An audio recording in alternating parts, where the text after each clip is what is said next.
विद्यार्थी मित्रों, Aryam YouTube channel में आपનું स्वागत है।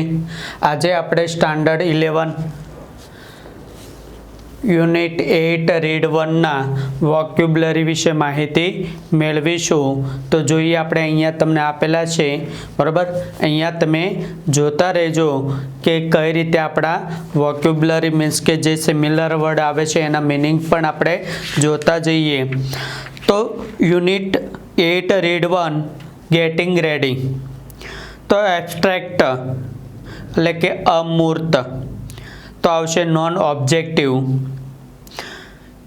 એક્વાયર્ડ મેળવવું, પ્રાપ્ત કરવું, તો એના સિમિલર વર્ડ છે ગેઇન્ડ અને રિસીવ્ડ। ત્યાર પછી એડિશનલ એટલે કે વધારાનું તો આવશે એક્સ્ટ્રા। ક્લેરિટી એટલે કે સ્પષ્ટતા तो आवश्य एना similar word clearness. Understanding understand ability. त्यार पछी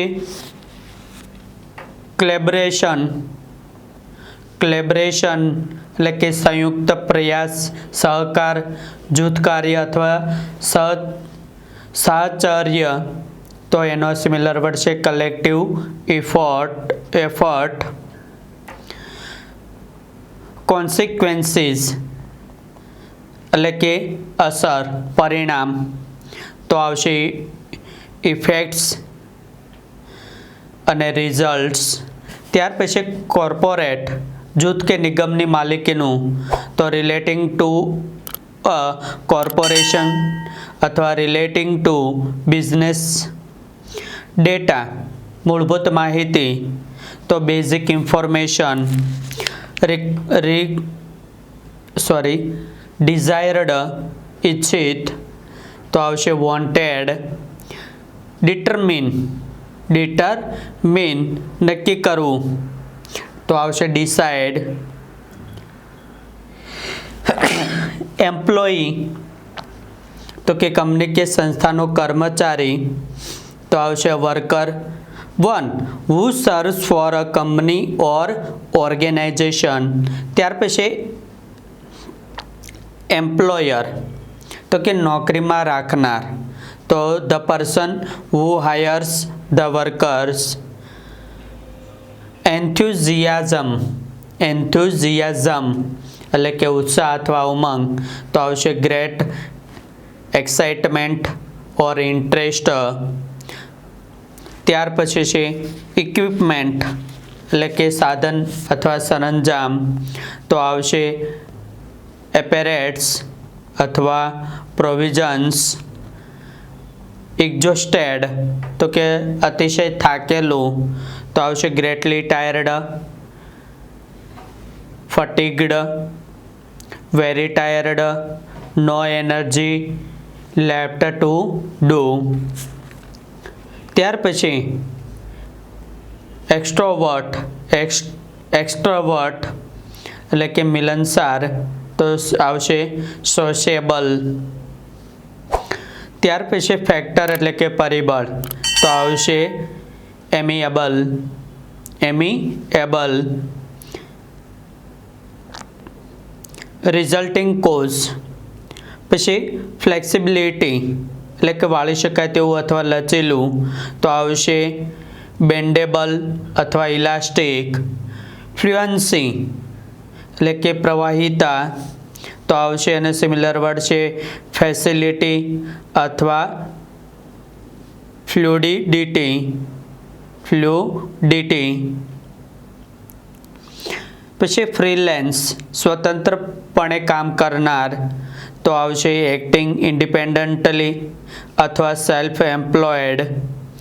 પછી ફ્રસ્ટ્રેટેડ એટલે કે નારાજ અથવા ના હિંમત, તો disappoint discouraged. One who has lost all hopes.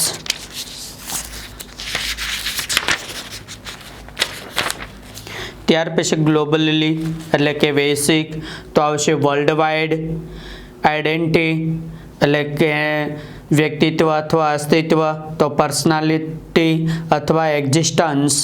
ત્યાર પછી ઇમ્પેક્ટ એટલે કે પ્રભાવ અથવા અસર અથવા પરિણામ, તો આવશે ઇફેક્ટ, આઉટકમ, ઇમ્પ્રેશન. ત્યાર પછી ઇન્ડિપેન્ડન્ટલી સ્વતંત્રતા રીતે, સ્વનિર્ભરતાથી, તો આવશે સેલ્ફ રિયલાયેબલી અથવા ઇન્ડિવિડ્યુઅલી. પછી ઇન્ટરેક્શન પરસ્પરનો વ્યવહાર, તો કે કોમ્યુનિકેશન અથવા ટુ વે ટોકિંગ અથવા ડીલિંગ. ત્યાર પછી ઇન્ટ્રોવર્ટ, તો અંતર્મુખી, તો કે વિથડ્રોવન અથવા રિઝર્વ્ડ.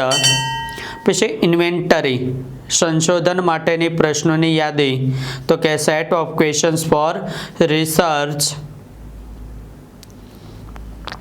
ત્યાર પછી જોબ સેટિસ્ફેક્શન એટલે નોકરીનો સંતોષ, તો કે the sense of pleasure at the completion of the work.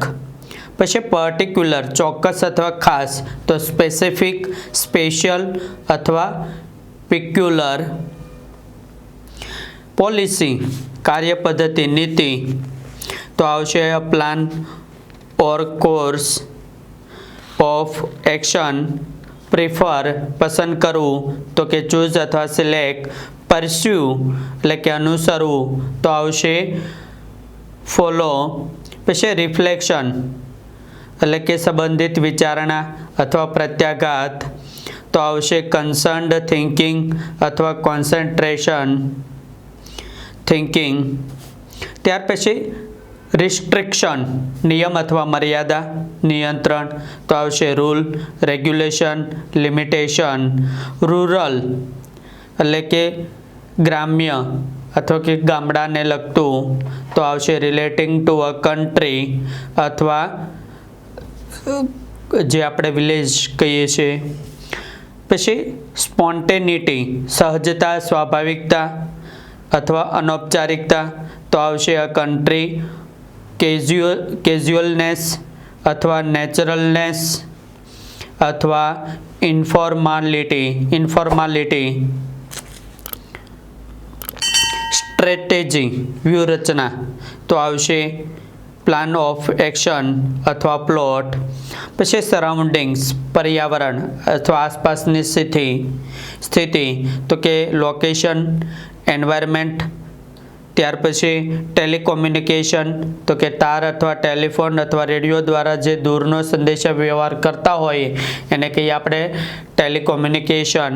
તો એમાં આવશે communicating with the help of an electronic device.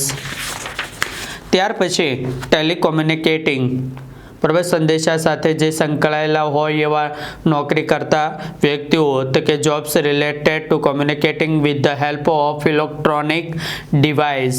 ત્યાર પછી અનફેરનેસ, તો કે પક્ષપાત અથવા અન્યાય, તો કે એના સિમિલર વર્ડ છે અનજસ્ટિસ, પાર્શિયાલિટી. ત્યાર પછી અર્બન એટલે કે શહેરી અથવા શહેરને લગતું, શહેરના વિસ્તારો, તો આવશે relating to a town or city.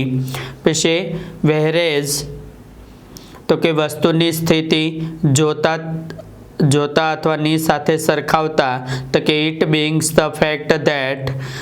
બરાબર. હવે નેક્સ્ટ વિડીયોની અંદર આપણે યુનિટ 8 રીડ 2 વિશે માહિતી મેળવીશું. નમસ્તે.